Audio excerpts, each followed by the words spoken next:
Hey guys, this is EckhartsLadder. Hello and welcome to another Star Wars video. And today's content is sponsored by my friends over at Squarespace. Squarespace is, of course, a phenomenal tool for building your online presence. From websites and online stores to marketing tools and analytics, Squarespace offers it all in an all-in-one platform. Right now, you can get 10% off your first purchase of a Squarespace website or domain by using the code EckhartsLadder in the link down below, but we'll talk more about that at the end of the video. Anyway, today we'll be returning once again, I know we've done a lot of videos on this topic, to the Battle of Exegol, but instead of being overly critical today, I want to approach things from an analytical point of view and try to guesstimate the cost of Palpatine's massive new galaxy-conquering fleet that, of course, he premieres in Episode 9. So there's a lot to go through here, and of course everything will be using estimates. Costs in the Star Wars universe are themselves really questionable, and sometimes there's not a whole lot of internal consistency, but I think we can still get some interesting numbers and some comparisons. For example, how many Imperial Star Destroyers could Palpatine have gotten for the cost of his Xystons? That's what we'll be talking about today. But let's talk the Xyston, because it is, of course, the star and the only ship class in Palpatine's Sith Eternal fleet. The Xyston Class Star Destroyer is significantly larger than an Imperial Star Destroyer, despite having a very similar design. It's 2.4 kilometers versus 1.6. Alongside that, the Xyston was apparently made with top-of-the-line equipment, including an axial super laser attached directly to a supremely powerful but also vulnerable reactor. How much does a single Xyston cost?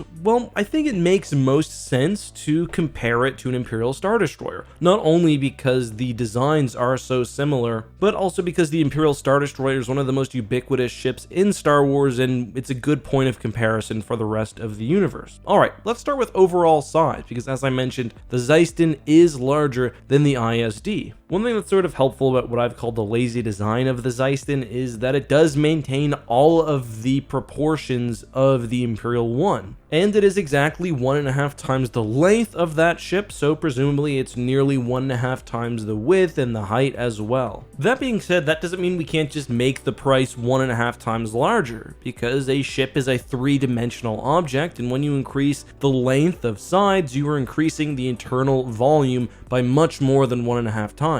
I'm personally not amazing at math, but there was a pretty good StarDestroyer.net discussion on this very topic, and I followed the logic that the posters made, and I do think it makes sense. Generally, if you're going to increase a ship by a factor of 1.5 in every direction, the resulting volume increase will be to the factor of 3.5, or at least close enough once you round up. Now, of course, there is room for error there, but without scaling up and modeling the entire ship, I think this is really the best approach. So I think that's a good starting ratio for price. And yeah, the Xyston, despite not looking much larger than an ISD, is actually much more voluminous and massive. Now, of course, in the real world, you couldn't just take a factor of 3.5 and apply that to the price, because there are certain aspects of the ship which will be a lot more expensive. A lot of the inside of a Star Destroyer is obviously filled with empty space, but on the other hand, a lot of the Xyston's interior is also filled with what would be a very expensive reactor. The surface area of the ship will also be greatly increased, thus so will the cost of expensive armor. But on the other hand, the Xyston would have also used more automated techniques. Technology has progressed even further. That can affect costs in various ways. Either way, I'm going to go with the number of about 3 times more expensive. Now, you can certainly argue for the reasons that I just discussed for either a higher or a lower number. I think especially a higher number, given the fact that each Xyston had a super laser, but this does seem fair.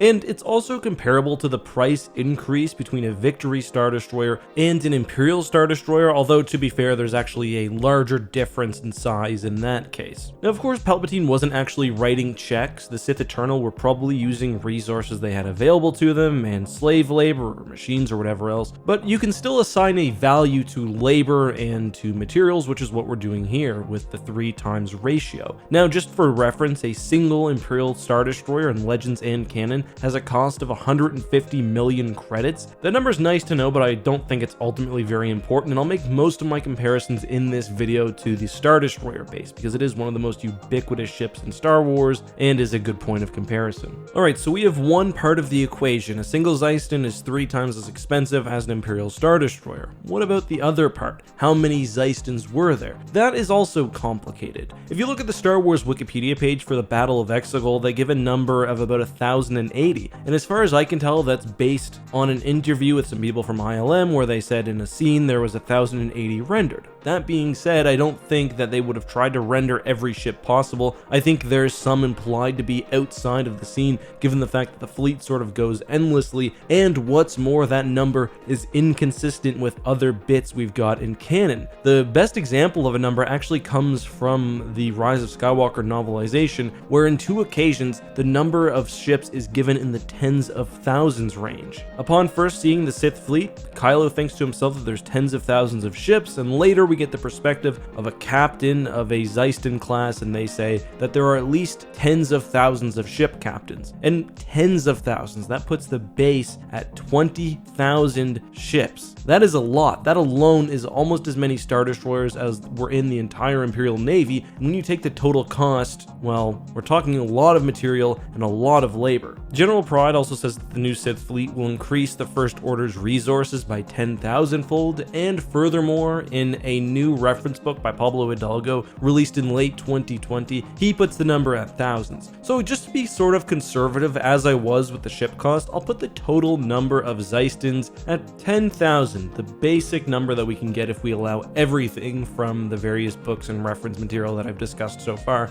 And even technically then, I'm violating the novelization, which specifies tens of thousands, but that's maybe too ludicrous going the other way. Alright, so we've got 10,000 ships, each costing 3 Star Destroyers. That gives us a cost of 30,000 Star Destroyers, more than the entire Imperial Navy's Star Destroyer fleet. So if you take 30,000, the total Star Destroyer units in this fleet, and times it by 150 million, the cost per unit, then you get a credit cost of 4.5 trillion. Now, obviously, you can't compare that to dollars because the worldwide GDP is like an order of magnitude greater than that, and that obviously doesn't make sense. But if we look at Star Wars things, we can compare it to, say, the Death Star, which comes in at 1 to 1.5 trillion credits, depending on whether you're looking at canon or legends. And I guess that feels about right. By the way, if we assume that each Star Destroyer had 30,000 men and women, and that every single Star Destroyer was destroyed, and we know that that personnel number is pretty close to correct,